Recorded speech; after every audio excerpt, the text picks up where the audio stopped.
নমস্কার, আমি সুজয় নীল আর আপনারা আমাকে দেখছেন আল্টিমেট মোটিভেশনে। এতদিন আমরা বিভিন্ন কন্টেন্টে বিভিন্ন ধরনের মানুষকে নিয়ে কথা বলেছি, কিন্তু যে জায়গাটা মিস করতাম, অর্থাৎ আমরা তো একটা সময় কাটিয়েছি ছাত্র জীবন, তাদের জন্য যদি কিছু করতে পারা যায় সেটাই ভাবছিলাম। তো সেই সঙ্গেই আমাদের পাশে এসে দাঁড়ালো পারুল প্রকাশনী, এবং সে কারণেই আজ আমরা এমন একজন মানুষের সান্নিধ্য পেতে চলেছি যে মানুষটা বহুদিন ধরে রাষ্ট্রবিজ্ঞানকে সময় দিয়েছেন এবং লিখেছেন অজস্র বই। তার মধ্যেই পারুল প্রকাশনীর এবছরের একটি বই ছাত্রছাত্রীদের মধ্যে ভীষণভাবে জনপ্রিয় হয়ে উঠেছে, এবং বিভিন্ন ক্ষেত্রে দেখতে গেলে শিক্ষার যে পর্যায়গুলো চেঞ্জ হয়ে গেছে, আমরা যেভাবে পড়ে এসেছি, স্যারেরা যেভাবে পড়ে এসেছেন সেগুলো চেঞ্জ হয়ে গেছে। তো স্যারের কাছ থেকেই জানবো যে এখন রাষ্ট্রবিজ্ঞানকে তিনি কিভাবে দেখছেন। ও তার আগে পরিচয় করিয়ে দিই, আমাদের সঙ্গে রয়েছেন অধ্যাপক ইমন কল্যাণ লাহিড়ী। নমস্কার স্যার, কেমন আছেন স্যার? আগে বলুন। ভালো। এতক্ষণ যে কথাগুলো বলছিলাম যে রাষ্ট্রবিজ্ঞানকে আমরা চেঞ্জ হতে দেখেছি, মানে শুধুমাত্র রাষ্ট্রবিজ্ঞান নয়, বিভিন্ন বিষয়ের যে ধারা, পড়াশুনোর ধারা, পড়ানোর ধারা, সেগুলো তো চেঞ্জ হয়েছে। এই চেঞ্জটাকে আপনি কিভাবে দেখছেন? দেখুন, একটা বিষয় রাষ্ট্রবিজ্ঞানের ক্ষেত্রে যেটা বৃহৎ পরিবর্তন হয়েছে বিশ্বায়নের আগে এবং বিশ্বায়নের পরে, অর্থাৎ 1994 সালের আগে একভাবে পড়ানো হতো, আর 1994 সালের পরবর্তী সময় গোটা বিশ্বটাই প্রায় পরিবর্তিত একটি বিশ্বে আমরা বাস করি। এবং তারপরে এখন যেটা বর্তমান যে জেনারেশন, সেখানে আরো বেশি আধুনিকতার সঙ্গে মানুষ মানুষের সঙ্গে ওতপ্রোতভাবে জড়িত। রাষ্ট্রবিজ্ঞানের মূল বিষয়টা হচ্ছে যে সমাজে কনফ্লিক্ট থাকবে এবং কনফ্লিক্টটা কিভাবে আমরা সরাতে পারি, এই দ্বন্দ্বটাকে কিভাবে সমাজ থেকে আমরা আলাদা করতে পারি। এবং একটা বাচ্চা বা শিশু যখন জন্মগ্রহণ করে তখন থেকেই কিন্তু সে রাষ্ট্রের সঙ্গে এবং রাষ্ট্রের বিভিন্ন অঙ্গ, যেমন পরিবার, যেমন সমাজ, তার বড় হয়ে ওঠা স্কুল, কলেজ, এই প্রতিটি জায়গায় রাষ্ট্রকেন্দ্রিক একটি মনোভাব কিন্তু একটি ব্যক্তি গড়ে তোলে তার ভাবনার মধ্যে দিয়ে, তার জীবনধারার মধ্যে দিয়ে এবং তার চারপাশের যে যোগসূত্র তার মধ্যে দিয়ে। তো আজকের দিনে যেটা আমরা দেখতে পাচ্ছি, জগৎ ওয়েল কানেক্টেড, যেটাকে আমরা বলি সাইবারনেটিক্স, অর্থাৎ অনেক বেশি স্মুথ, অনেক বেশি যোগাযোগ ব্যবস্থা, একজন মানুষ আরেকজন মানুষের কাছে অনেক তাড়াতাড়ি পৌঁছে যেতে পারে, সে হোয়াটসঅ্যাপের মধ্যে দিয়ে হোক, ভিডিও কলের মধ্যে দিয়ে হোক। সুতরাং ভাবনার যে বিস্তৃতি সেটা কিন্তু অনেক তাড়াতাড়ি হয়ে গেছে, অনেক শীঘ্র হয়ে গেছে। সুতরাং আজকের দিনের রাষ্ট্রবিজ্ঞান অনেক বেশি জটিল একটি বিষয়, আবার একই সঙ্গে যে মানুষের অস্তিত্ব সেটা বোঝার জন্য যারা ছাত্রছাত্রী, তাদের অনেক বেশি ভাবতে হয়। কারণ একটা সময় আমরা খালি রাষ্ট্র নিয়ে ভাবতাম, আজকে আমরা আন্তর্জাতিক দুনিয়া নিয়ে ভাবি। আজকে আমার প্রতিবেশী রাষ্ট্র, সেটা পাকিস্তান হোক, বাংলাদেশ হোক, নেপাল হোক, ভুটান হোক, আমরা ভাবি। আজকে আমাদের ভাবতে হয় মার্কিন যুক্তরাষ্ট্র কি করছে, ইসরায়েল কি করছে, রাশিয়াতে যুদ্ধ হচ্ছে, রাশিয়া যুদ্ধ করছে কি করছে না, ইউক্রেনের মানুষের কি অবস্থা। এই সবটাই কিন্তু ওতপ্রোতভাবে জড়িত। কেন? বিশ্বায়নের যে গণ্ডি, সেখানে বলা হচ্ছে রাষ্ট্রের বাইরে গিয়ে, অর্থাৎ রাষ্ট্রের যে আমরা এতদিন সার্বভৌমত্ব, টেরিটরি, এই কথাগুলো বলতাম, এর বাইরে গিয়ে একটি সার্বিক জনসমাজের সঙ্গে কিন্তু ব্যক্তি মানুষের যোগসূত্র স্থাপন হয়েছে। আজকে আমি যদি ইউটিউব ব্যবহার করি, চ্যানেল ব্যবহার করি, অন্য একটি দেশের রাজনৈতিক অবস্থা জানতে চাই, আমার কিন্তু রাষ্ট্র বাধা দিতে পারছে না। তার কারণ ইতিমধ্যে ফেসবুক, হোয়াটসঅ্যাপ এগুলো ভাইরাল হয়ে যাচ্ছে। টেররিজম, সন্ত্রাসবাদ, নতুন ধারণা আসছে, এই সবটাই আজকে রাষ্ট্রবিজ্ঞানের অঙ্গ। সুতরাং রাষ্ট্রবিজ্ঞান অনেকটাই জটিল একটি বিষয় হিসেবে ধীরে ধীরে উঠে আসছে। কিন্তু স্যার, এটাও তো ঠিক যে আমাদের কাছে যখন ওপেন দুনিয়া, যেখানে আমাদের সামনে একটা ছোট্ট স্ক্রিন, সেখানে আমরা অনেক কিছু জানতে পারছি। এই যে ফিল্টারেশন, তার একটা ফিল্টারেশন দরকার এবং ছাত্রছাত্রীদের কাছে ঠিক জিনিসটা পৌঁছানো দরকার। সেখানেই আপনারা ফিল্টারের কাজটা করেন এবং সঠিক জিনিসটাকে একটা বইয়ের আকারে ছাত্রছাত্রীদের সামনে তুলে ধরেন। তো সেই কাজটা করতে গিয়ে কি মনে হয়, বারংবার তো করে চলেছেন? দেখুন, আজকে যখন একটা বই আধুনিকতার সঙ্গে করা হয়, আজকে ছাত্রছাত্রীর আধুনিক জিনিস দিতে হবে। 50 বছরের পুরনো জিনিস ছাত্রছাত্রীরা আজকে নিলেও কালকে নেবে না। তার কারণ তার কাছে অনেক কিছু আধুনিক সরঞ্জাম চলে আসছে। আমাদের হাতে একসময় মোবাইল ফোন ছিল না, এখন ঘরে ঘরে 11-12 ছাত্রছাত্রীদের কাছে মোবাইল ফোন। পারুল প্রকাশনীর এই যে বইটা আপনি যদি দেখেন, এটা দেখবেন যে সেমিস্টারটাও যেমন একটা খুব সার্বিকভাবে রিভাইজ করা হয়েছে, ঠিক তেমনি এই বইটার মধ্যে আধুনিকতার ছোঁয়া দেওয়া হচ্ছে। যেমন ধরুন, একটা রাষ্ট্র ব্যবস্থা যেখানে একটা ল অফ নেচারের কথা বলা হচ্ছে, সেখানে মানুষ, আমরা পড়ি, হবস বলেছেন যে man in the state of nature was solitary, poor, nasty, brutish, short. কিন্তু সেই সময়টা কেমন ছিল সেটা যেমন একজন শিল্পী আঁকতে পারেন, ঠিক তেমনি আজকে আধুনিক যে সরঞ্জাম, যেটাকে আমরা বলছি মেশিন লার্নিং, ইন্টেলিজেন্সের যে ব্যবহার, সেটাও কিন্তু পারুল প্রকাশনের এই বইটাতে করা হয়েছে।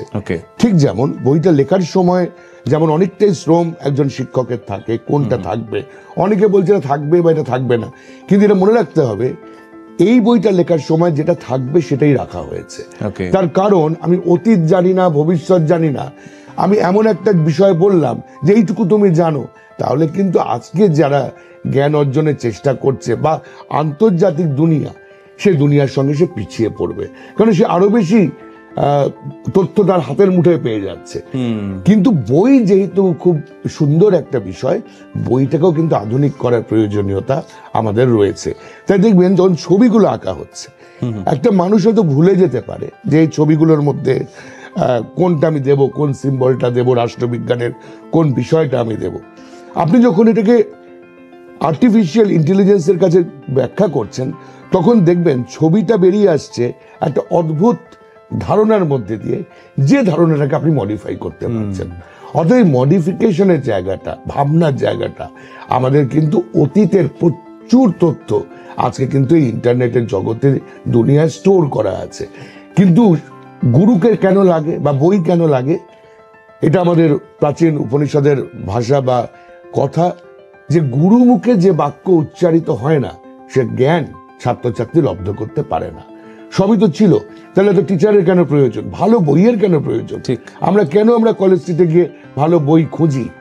তার কারণটা হচ্ছে এই বইগুলো যারা লিখছেন তারা কিন্তু সেই প্রজ্ঞা, সেই জ্ঞান নিজে আগে অনুধাবন করছে, তারপর সেটা আরেকজনকে পরিবেশন করছে। এরপরে কি দরকার? যে বইটা পড়াবে তার মুখ থেকেই সে গুরু, সেটা যে কোনো বিষয় হোক, খালি রাষ্ট্রবিজ্ঞান কেন, যে ছবি আঁকে তারও তত্ত্ব, যে গান গায় তারও তত্ত্ব, প্রত্যেকটা তাত্ত্বিক জায়গা গুরুমুখী বিদ্যা। মানে এখন স্যার আরেকটা জিনিস হয়ে দাঁড়িয়েছে যে স্কোরিং এর জায়গাটা, যে আমি একটু কম পড়বো, একটু বেশি স্কোর করব, সেই স্কোপও রয়েছে। আমি যেটুকু জানি এমসিকিউ এর জায়গা অনেকটা বেড়ে গেছে। তো আপনি বলছিলেন যে রেফারেন্স রাখা এবং পরবর্তীতে কি হবে তারও রেফারেন্স টেনে দেওয়া, এই জায়গাটা আপনি রাখার চেষ্টা করেছেন বইতে, বললেন। মানে তাতে এমসিকিউ শুধুমাত্র আমি যে টু দি পয়েন্ট ওটুকু জানলাম তা নয়, তার সঙ্গে আমি আগু পিছু সবটাই জানলাম, সেটা পুরোটাই এই বইটায় আপনি রাখার চেষ্টা করেছেন। একদম। এমসিকিউটা কেন? এমসিকিউ কিন্তু একটা সাবজেক্টিভ পরীক্ষার থেকে কঠিন। তার কারণ পুরো বিষয়টা না জানলে সে এমসিকিউর উত্তর দিতে পারবে না, সে অনেকটা আনসিনের মতো। আর সাবজেক্টিভ মনে সেটা সে নিজের মনে যা কিছু একটা কিছু লিখে দেবে। কিন্তু এমসিকিউ টু দি পয়েন্ট, যেটা অর্জুনের সেই তীর মারার মতো, যে লক্ষ্য একটাই, অর্থাৎ পুরো বিষয়টা অনুধাবন না করলে ভালোভাবে এমসিকিউর উত্তর দেওয়া যাচ্ছে না। আবার আন্তর্জাতিক স্তরে বা জাতীয় স্তরে বিভিন্ন পরীক্ষা এখন হচ্ছে, দেখা যাচ্ছে যে যারা টেক্সটটা ভালো করে পড়ছে না তারা কিন্তু ভালো ফল করতে পারছে না। অথচ যদি টেক্সট বই ভালো হয় তাহলে কিন্তু ছাত্রছাত্রীরা ভালো ফল করছে।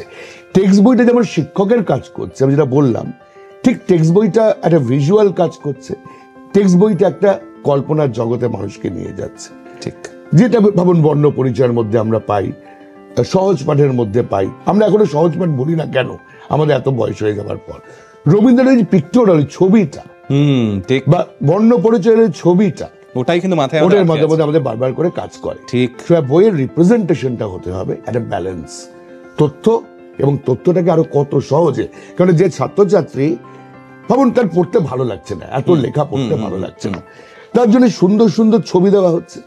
এই ছবিগুলো যখন দেওয়া হচ্ছে তখন তার মনে হচ্ছে দেখি তো এই ছবির বিষয়বস্তুটা কি, তখন ওটাই জেরক্সের মতো মাথায়, তখনই সে টেক্সটে ঢুকছে। ঠিক, অসাধারণ। মানে সময় তো বদলাবে, এবং সেখানেই যেটা স্যারের সঙ্গে শুরুতেও বলছিলাম যে আগে তো 2 বছরের একটা কোর্স ছিল 200 নাম্বারের, সেখান থেকে এলো 100 নাম্বারে, এবং এখন গিয়ে সেটা দাঁড়িয়েছে 50 নম্বরে, তাই তো? মানে হাফ হয়ে গেছে সেমিস্টারে, 50-50-50-50। হ্যাঁ।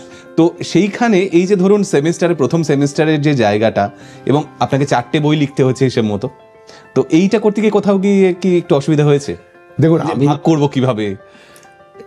ছোটদের নিয়ে ভাবনাটা আমার চিরকালই ছিল, কিন্তু ছোটদের বই লিখে ফেলবো সেটা ভাবিনি। ওকে, অর্থাৎ আমি ভাবুন পড়াচ্ছি, অনেক তারা অনেক বড় হয়ে আমাদের কাছে আসছে, এবার ছোটদের জায়গায় ফিরে যাওয়া, সেই কল্পনার জায়গাটায় ফিরে যাওয়া, হ্যাঁ, তখন আমরা কি কি পাইনি সেটা কিন্তু খুঁজে বার করা খুব প্রয়োজন ছিল।